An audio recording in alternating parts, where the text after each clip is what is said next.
Cuando Jesús entró en Jerusalén montado en un burro, se identificó públicamente como el tan esperado rey mesiánico.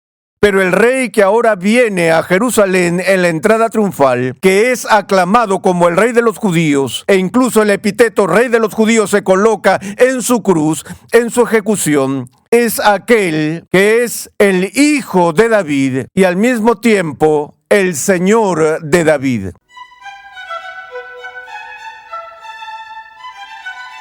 Para entender por qué Jesús hizo lo que hizo mientras caminó en esta tierra, debemos tener claro quién Él es. Bienvenido a Renovando tu Mente con el Dr. R.C. Sproul. Hoy continuamos con la 7ª entrega de la serie de enseñanza ¿Qué hizo Jesús?, en 2 lecciones que abarcan los acontecimientos importantes de la vida de Jesús desde su infancia hasta su tentación en el desierto, pasando por la última cena y más allá. R.C. Sproul nos muestra que lo que Cristo hizo en la tierra es tan importante como lo que logró en la cruz. Recuerda que en nuestra página web renovandotumente.org puedes solicitar una guía de estudio gratuita de esta nueva serie para tu edificación personal o para usarla en grupos pequeños. Cuando el profeta Jesús de Nazaret de Galilea entró triunfalmente en Jerusalén, lo hizo en cumplimiento de una promesa del Antiguo Testamento de que el rey de Israel vendría a la ciudad montado en un burro. Acompáñame al salón de clases a escuchar al Dr. R.C. Sproul mientras examina los oficios mediadores de Jesús, no solo como nuestro profeta y rey, sino también como nuestro sumo sacerdote. En nuestra última sesión vimos de forma breve la transfiguración de Cristo. Y señalamos que este fue un momento insuperable de gloria y gozo para aquellos que lo vieron, es decir, Pedro, Jacobo y Juan. Pero también el texto dice que ese gozo se convirtió muy rápido en desesperación cuando Jesús les anunció que dejarían el monte de la transfiguración e irían a Jerusalén. Y nuestro Señor les dijo que en Jerusalén Él sería traicionado y experimentaría sufrimiento y muerte. Entonces hicieron el viaje. Y cuando Jesús estaba listo para ir a la ciudad, Él vino haciendo arreglos especiales para su entrada. Y tenemos el registro de eso en Mateo 21, y me gustaría leerlo de forma breve desde el primer versículo. Cuando se acercaron a Jerusalén y llegaron a Betfagé, junto al Monte de los Olivos, Jesús entonces envió a 2 discípulos diciéndoles: vayan a la aldea que está enfrente de ustedes, enseguida encontrarán una asna atada y un pollino con ella. Desátenla y tráiganlos a mí. Y si alguien les dice algo, digan: el Señor los necesita, y enseguida los enviará. Nos hacemos en este punto la pregunta que Mateo está por responder, la cual es: ¿por qué hace estos planes elaborados? ¿Por qué Jesús, en cierto sentido, escenificó su gran entrada a Jerusalén de esta forma? La respuesta a esa pregunta se encuentra en el siguiente pasaje del texto, donde Mateo cita una profecía del Antiguo Testamento de Zacarías y dice: esto sucedió para que se cumpliera lo que fue dicho por medio del profeta, cuando dijo: digan a la hija de Sión, mira, tu rey viene a ti, humilde y montado en un asna y en un pollino, hijo de bestia de carga. Entonces fueron los discípulos e hicieron tal como Jesús les había mandado, y trajeron el asna y el pollino,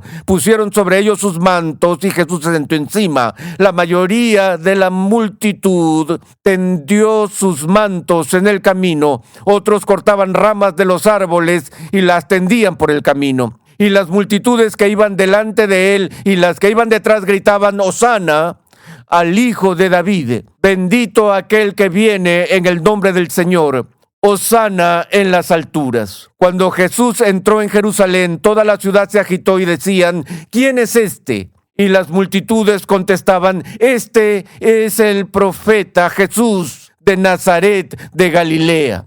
Lo que quiero que veamos en este relato particular del Domingo de Ramos y de la entrada triunfal de Jesús es que dos oficios judíos distintos están presentes. En primer lugar, el oficio de un rey, y en segundo lugar, el oficio de un profeta. Cuando Jesús entra en la ciudad, entra con el aspecto de realeza, humilde sin duda, en humillación sin duda, pero cumpliendo conscientemente el anuncio del Antiguo Testamento a través de Zacarías de que el rey de los judíos vendría a Jerusalén montado en un asna.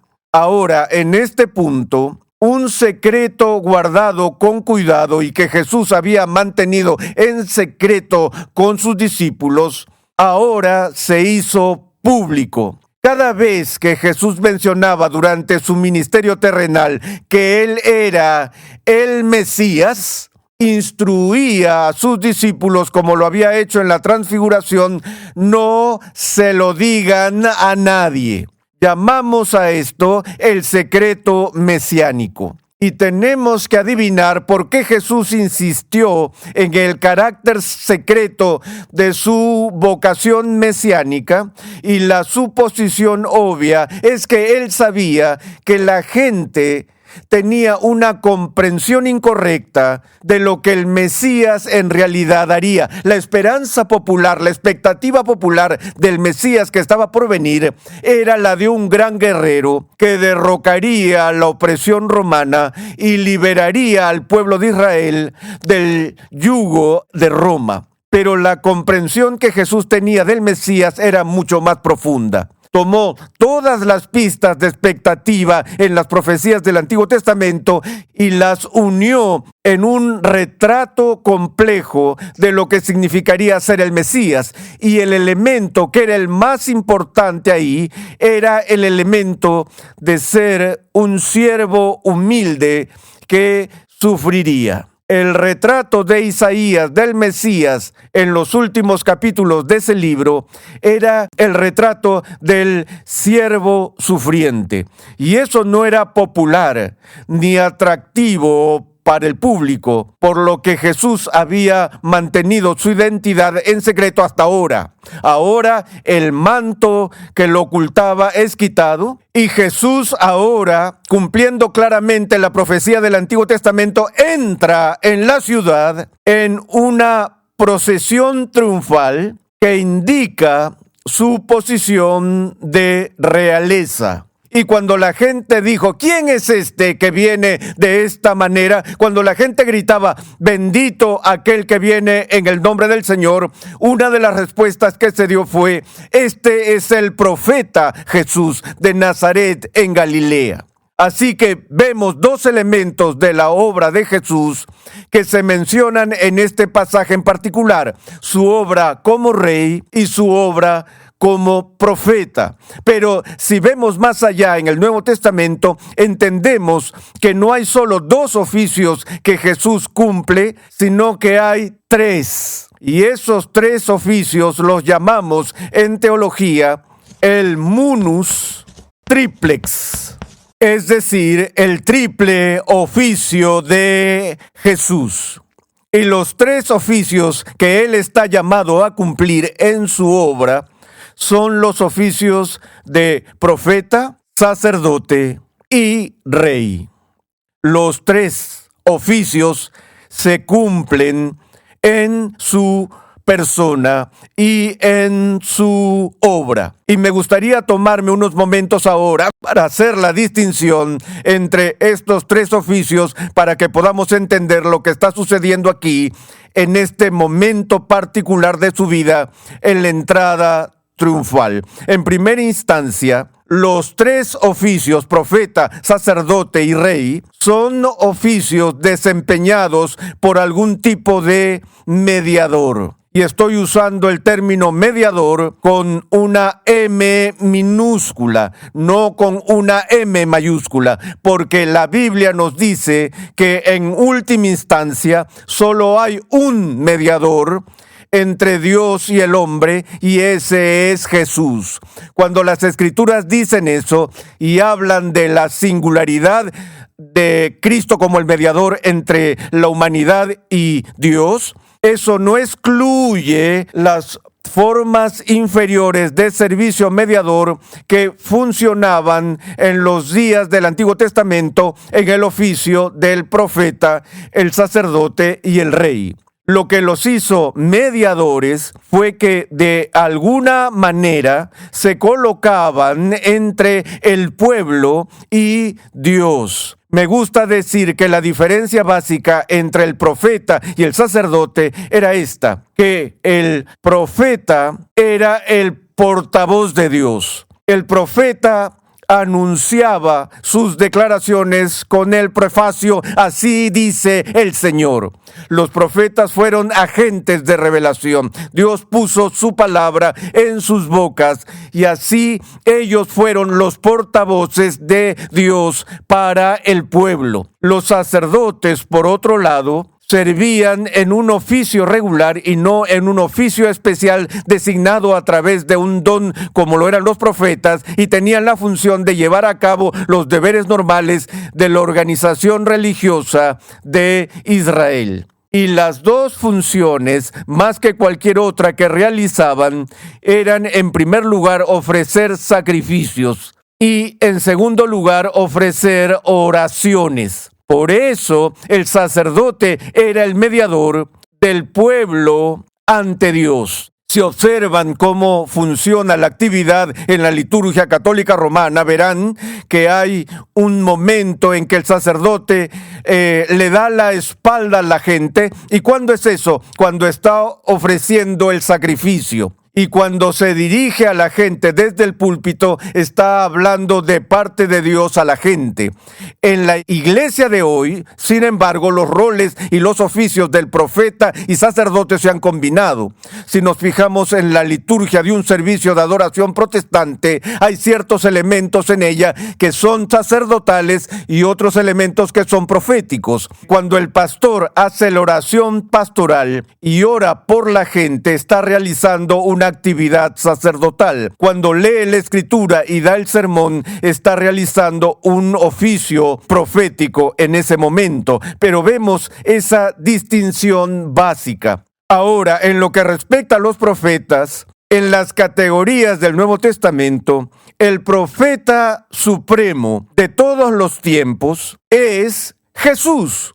Jesús no solo habla la palabra de Dios, Él es la palabra de Dios. Él es la encarnación misma de la palabra de Dios y habla con la plena autoridad del Padre cuando habla. Él también hace profecías sobre el futuro, y ese fue también el caso de los profetas del Antiguo Testamento. Pero la asombrosa diferencia entre los profetas del Antiguo Testamento y el profeta del Nuevo Testamento, Jesús, tiene que ver con lo que yo llamo el sujeto y los elementos objetivos de la profecía. Los elementos subjetivos de la profecía se refieren a los profetas mismos como seres humanos. Ellos decían sus mensajes y tenían un contenido de predicción futura que era una descripción de aquel que habría de venir. El objeto de su profecía en última instancia era Jesús. Jesús, en su personalidad subjetiva, también fue un profeta, pero la diferencia entre Jesús y el resto de los profetas es que Jesús era tanto el sujeto como el objeto de la profecía. Es decir, la mayoría de las declaraciones proféticas que hizo fueron sobre sí mismo. Uno de los aspectos que a menudo se ignora en los estudios, por ejemplo, de las bienaventuranzas en el Evangelio de Mateo, cuando algunas personas quieren reducir el cristianismo a un conjunto de pautas morales y limitan a Jesús al papel de un maestro ético o moralista, es que no observan que gran parte de lo que Jesús dice en el Sermón del Monte y en las bienaventuranzas es sobre sí mismo. Cuando Él habla de aquellos que recibirán las bendiciones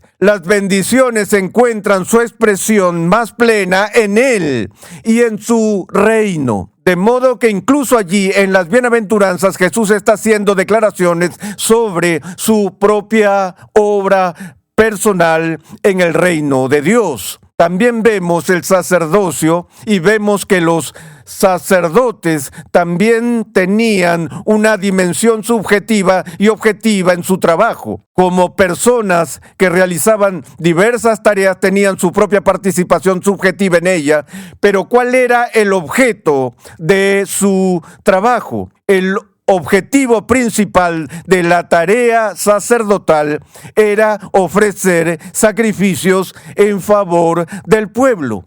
Pero en Jesús, el sacerdocio encuentra una vez más la unión del sujeto y del objeto, porque cuando Jesús ofrece el sacrificio que Él ofrece es el sacrificio de sí mismo. Y todos los sacrificios que habían sido ofrecidos por los sacerdotes en el Antiguo Testamento eran en realidad simbólicos y eran meras sombras del sacrificio completo y perfecto que estaba por venir y que se ofrecería de una vez por todas. No repetimos los sacrificios de animales en la iglesia cristiana de hoy porque todo lo que el sacrificio de animales señaló se cumplió en el sacrificio perfecto de Jesús. De nuevo, Jesús no solo fue la persona o el sujeto que ofreció el sacrificio perfecto, sino que Él fue el objeto de su propio sacrificio porque se estaba sacrificando a sí mismo. Es muy importante que entendamos la obra de Jesús en este sentido porque el libro de Hebreos entra en gran detalle para hablar de Cristo como nuestro gran sumo sacerdote. Hablaremos con más profundidad sobre eso con respecto a la cruz y también con respecto a la ascensión y sucesión en el cielo. Pero les recuerdo que este fue un problema difícil para los contemporáneos de Jesús porque dijeron, ¿cómo puede ser sacerdote y ser rey? Porque en la profecía del Antiguo Testamento la realeza del Mesías estaba relacionada con la tribu de Judá. La promesa que Dios había hecho al pueblo de Israel de su futuro y perfecto rey, cuyo reino reinaría para siempre, era un rey que vendría de los lomos de David y que vendría de la tribu de Judá. Ya en las bendiciones de Jacob en el Antiguo Testamento, dijo que el cetro no se apartaría de Judá hasta que Silo viniera, por lo que el oficio de rey no fue dado a Simeón o Isaacar o Dan o Leví, sino más bien a la tribu de Judá. Y el Nuevo Testamento hace todo lo posible para demostrar que Jesús era de la tribu de Judá, para que él fuera calificado para ser rey. Pero también se le llama sacerdote.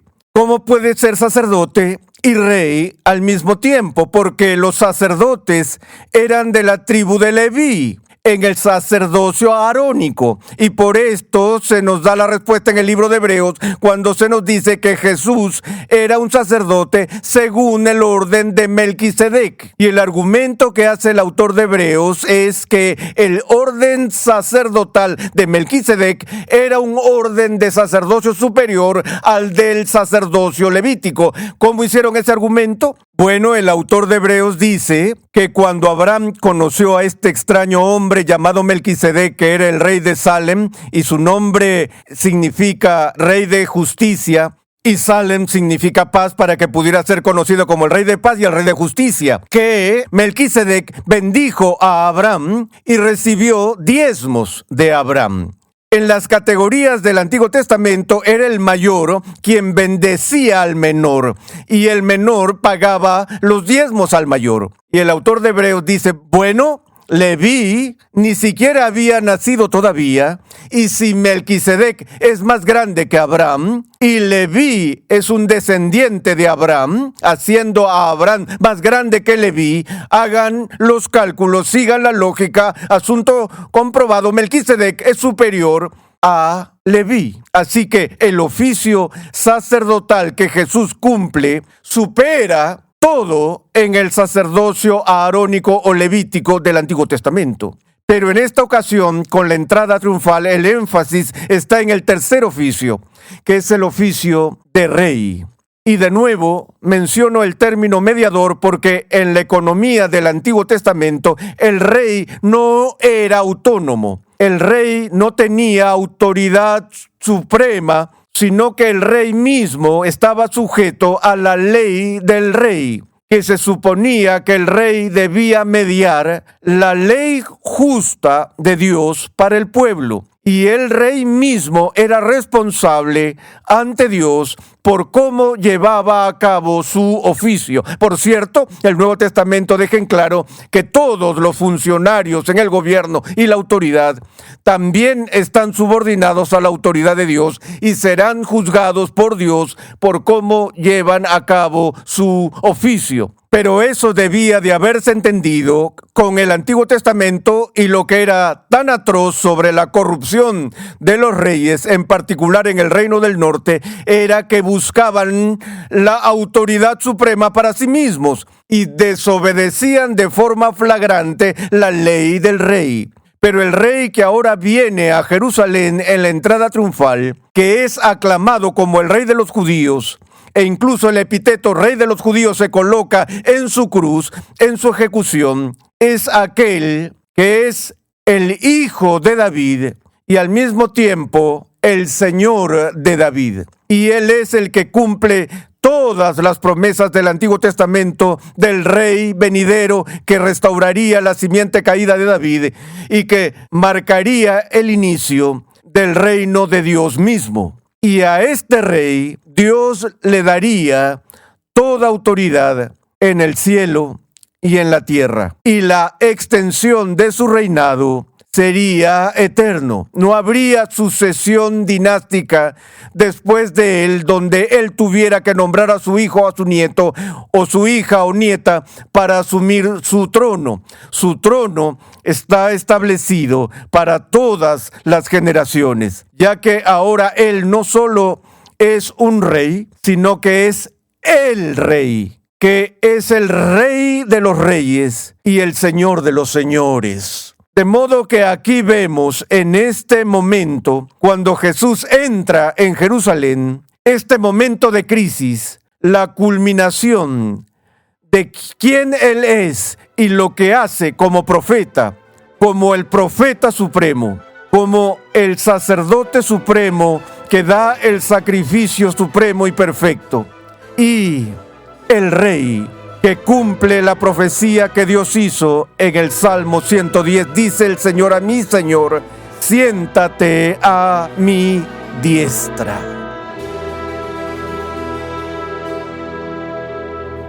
Estás escuchando Renovando tu Mente y la serie del Dr. R.C. Sproul, ¿Qué hizo Jesús? En esta serie estamos observando la vida de Jesús y examinando el significado de su ministerio terrenal. El estudio de la encarnación, tal como lo hicimos en esta lección, nos permite vislumbrar la asombrosa gracia que Dios mostró al proporcionarnos un Salvador. Te invitamos a visitar nuestra página web renovandotumente.org, donde podrás solicitar gratuitamente la guía de estudio de esta serie. Conexión Ligonier ya está disponible. Conexión Ligonier permite a cristianos en crecimiento estudiar en línea gracias a una amplia biblioteca de cursos interactivos en video impartidos por el fundador de Ministerios Ligonier, el Dr. R.C. Sproul, y otros destacados pastores, teólogos y expositores cristianos. Cada curso contiene herramientas de estudio para ayudarte a aplicar lo que estás aprendiendo, incluyendo pruebas opcionales, preguntas de discusión, así como también la facilidad de visualizar tu avance en cada paso. Tienes la flexibilidad de tomar todos los cursos que quieras, cuando y donde quieras y al ritmo que más te convenga. Para más información visita conexionligonier.com. En el Antiguo Testamento, el Cordero Pascual hacía la distinción entre el pueblo de Dios y los egipcios incrédulos. La Pascua también marcó la redención de Israel de la esclavitud de Egipto. Los profetas del Antiguo Testamento describieron la redención futura de Israel en términos de un nuevo éxodo. En el siguiente episodio de Renovando tu Mente, R.C. Sproul analiza la última cena, mostrando cómo Cristo es nuestro Cordero Pascual en esta comida que marca la llegada del Éxodo Mayor, la redención de la esclavitud al pecado y a la muerte. Renovando tu Mente es una producción de los Ministerios Ligonier, la confraternidad de enseñanza fundada por el Dr. R.C. Sproul.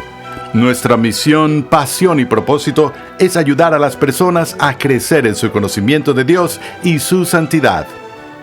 Nuestra programación es posible gracias al generoso apoyo en oración y financiero de cristianos alrededor del mundo. Para hacer tu donación, por favor visita nuestra página web renovandotumente.org. Te invitamos a escuchar nuestro siguiente episodio y a unirte a nuestra gran comunidad virtual en las redes sociales.